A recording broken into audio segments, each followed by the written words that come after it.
Hello, and we are live from Station F. This is the monthly Facebook Live where we tell you everything that's been happening in the previous month and everything that's coming up. I'm Roxanne, the director, and we are thrilled to kick off this first edition of 2019, first of all in a very professional format. This is our first professional non-homemade version of the Facebook Live, but also featuring one of our startups from campus. We'll be talking to recently acquired Dacoio, so you guys can save all your questions for the end. We'll have a chance to hear their story, meet the team, and you guys can ask them whatever you want, from how did they get acquired to where did they go on holiday. So first, I wanted to start off with what to expect from Station F in 2019. So we published a post on the blog where we detailed a little bit about what you guys could see coming from campus. We're striving to have a much more open campus, so a lot more interaction with the greater community. So not as focused on just the startups that we have here. That's already in the past. That happened in our first year. We'll be looking to make our programs much more coherent. So we currently have 30 programs on campus. They all function very independently, so we'll be making a much more kind of university-like experience for all the programs. And we'll also be putting a lot more digital tools in place for our startups as well. But in addition to all that, we'll be really striving to build our community around some very strong values. So I encourage you guys to all check out the piece on our blog. We go into a lot of details. And of course, we're looking to show you a lot more of our entrepreneurs and our startups for this year. So starting today with this Facebook Live. Also, we announced in December that we have a new partner on campus. So that is OVH, our cloud provider. So they have actually got an incredible entrepreneurial history with Octave Klaba, who's the founder. A lot of people know Octave. So now they actually have a mentorship office right at Station F. We'll also be welcoming new founders, fighters, and a lot of other startups to various programs this month.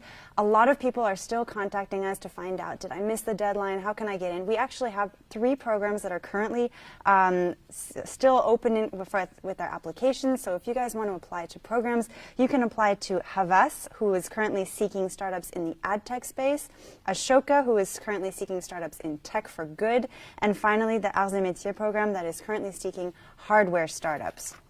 So don't worry, guys. You may have missed a couple of deadlines, but all the programs are not closed. As you guys know, we have a lot of events every month, so I first want to highlight a few big ones. We had a big AWS event this morning.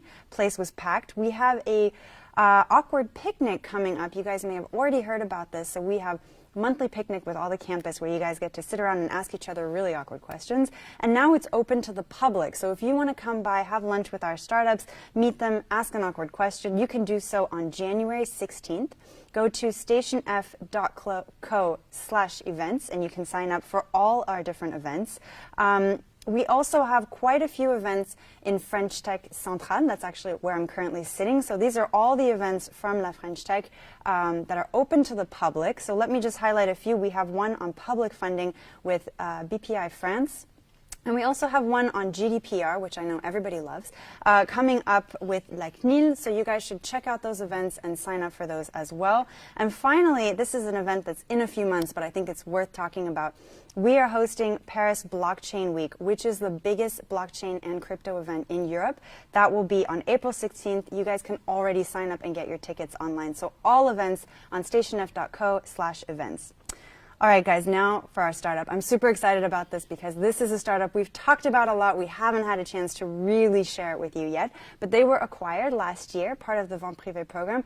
I'm not going to tell you too much. I'm going to let them do the talking themselves. Team Dacoio, we're super excited to have you. So why don't you start by introducing yourselves and also telling us what the company's about. Hello, Roxanne. Hello, everyone. We're very happy to be here today. My name is Paul Mugino. I'm one of the 3 co-founders of Dacoio. So we'll introduce the company later, but I'm an engineer and I also did business studies, and I'm passionate about science and technologies, business and arts. And with Dacoio, I can say I created my dream job, and now it's continuing at vente-privee. And at Dacoio, I was in charge partly of operations and also about sales. And for us, sales was an extremely important process since we never raised funds and we bootstrapped the company from the beginning. Wonderful. Hi, I'm Claire. In Dacoio, I was in charge of all the client partnership and also the accelerator partnerships, such as vente-privee. And I was also in charge of the final tool development. And sorry. And lastly, Anis, former CEO and lead developer of Dacoio. So same as Paul, I have a double background, which is an engineering and business background. And in Dacoio, still now, I'm working on the development of technologies, mainly on data extraction and deep learning. Wonderful. So for people who don't know what Dacoio is, can you guys tell us what does the startup actually do? Yes, so Dacoio is a young company that operated in the retail area mainly. So what we did is we helped fashion brands and retailers benchmark their competitors with an unparalleled level of precision. So in the past, when you were a fashion brand, you had this activity of studying what other brands were doing in terms of collection, pricing, discount strategies, and it was done mainly by hand. So it was a very important activity that generated a lot of value, but the data was gathered by hand, was sorted by hand, so all the dresses, for instance, were made comparable based on judgment by humans, and it was very time-consuming, and you couldn't do this activity, for instance, every week. You would do it every season, and since now, as you know, the rhythm accelerates, there's higher level of competition, it was not very sustainable. So we all have a background of strategy consultants, so we identified this problem very early, and in 2015 and 2016, with the emergence of devices and technologies with artificial intelligence, we identified it was the right moment to start our company. So Dacoio provided a technology to help retailers benchmark their competitors. So we had data extraction technology, so we extract the product data on many websites. Then we made all these millions of products comparable, so we aligned it on a very homogeneous segmentation, so it was mainly for fashion at the beginning. So we created artificial intelligence technology based on image recognition. It was very early, it was in 2015-16, and we developed it alone. So alone meaning that we developed all the technology internally, especially the training. So now we can say that we have one of the best models for fashion and retail to sort all the products. And lastly, we had a data visualization technology. So everything was integrated, and as a fashion brand, you could benchmark your competitors on a regular basis. Perfect. So I think also your acquisition story is very unique because you were in a program by vente-privee and then you got acquired by vente-privee. Can you tell us a little bit how that came about? Yes, so we joined the VP program in November 2017. One year ago.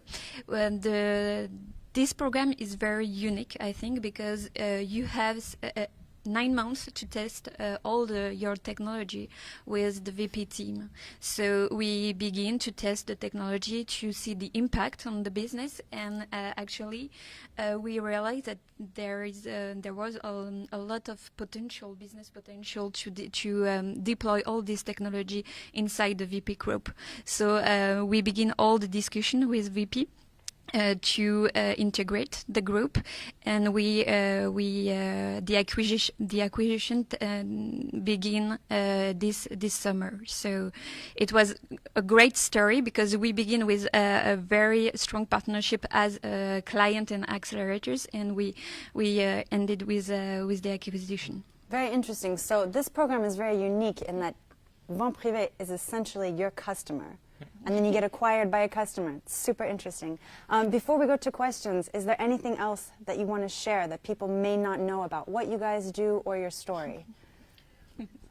Yes, there's maybe something a bit particular about our story, and this is what we talked about at the beginning, is that Dacoio is, I would say, a bootstrapped company. So, of course, we didn't reach a level where we had to raise funds, and maybe it would have happened in the future, but since our creation in 2016, we focused our efforts on developing a technology and a product that didn't require to raise funds. So, of course, it was not necessarily a doctrine or something we absolutely obviously didn't want to do, raise funds.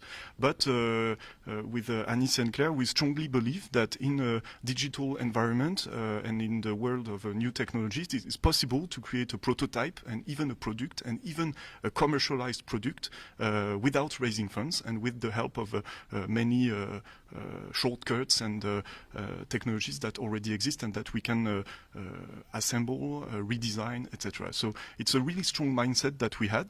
Of course, this mindset has to be sustained with a reality check. So it was very important, as I said, to have a good sales process and to have clients on board very early on.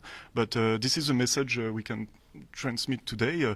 In the past, many successes of startups were measured by the amount of money they raised, but I see now a new wave coming up, and I can read many articles about it currently, of startups that have strong results with maybe a small number of clients, but that can be measurable and extremely impactful. And I can say this is what we tried to achieve, and this is a good conclusion that we had with vente-privee. Great, it's a very healthy approach. Let's open it up to questions. So first question for Daco. To be part of a startup program requires a minimum of transparency on your company's progress and KPIs. To be bought out by the big group that runs the program necessarily implies a bias when negotiating the acquisition process. So how has this influenced your acquisition? So just to repeat the question, essentially the question is asking whether there's a conflict of transparency. You're in the vente-privee program, they can see everything, and then they acquire you. So how did you guys manage this in your negotiation? That's a great question. Actually, there are two kind of information that are important. The first one is your test, technology test, and the results, and the other one is the deep tech. You don't have to be transparent on the deep tech and all the secret of your startups. It's your secret. It's your treasure. You don't have to be transparent at the first time, and for the other side, for the business results and the KPI, you have to be transparent because this is a client, this is a partners. But I think it's very great for the negotiation because you create a confidence relationship with vente-privee.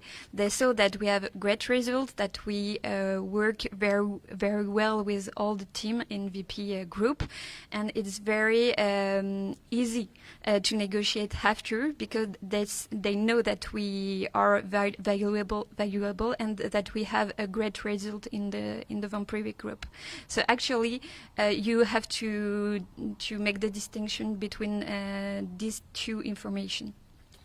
Can you just to complete, actually, it's very different exercise. Actually, in the first part, we see vente-privee as a client, and what matters is the impact of your product and how it helps the teams to improve their efficiency, their turnover, and their ROIs. And the second one is you will be asked a very different question, which is how did you do it actually? What tech did you use? Is it your priority tech? What is the architecture? Does it scale, etc.? So fundamentally, it's a different exercise between the incubation part and the due deal part. Very interesting. Next question. So what advice do you have for startups that wish to be acquired by big groups? So just to repeat the question, what advice for startups that also want to be acquired by big corporates?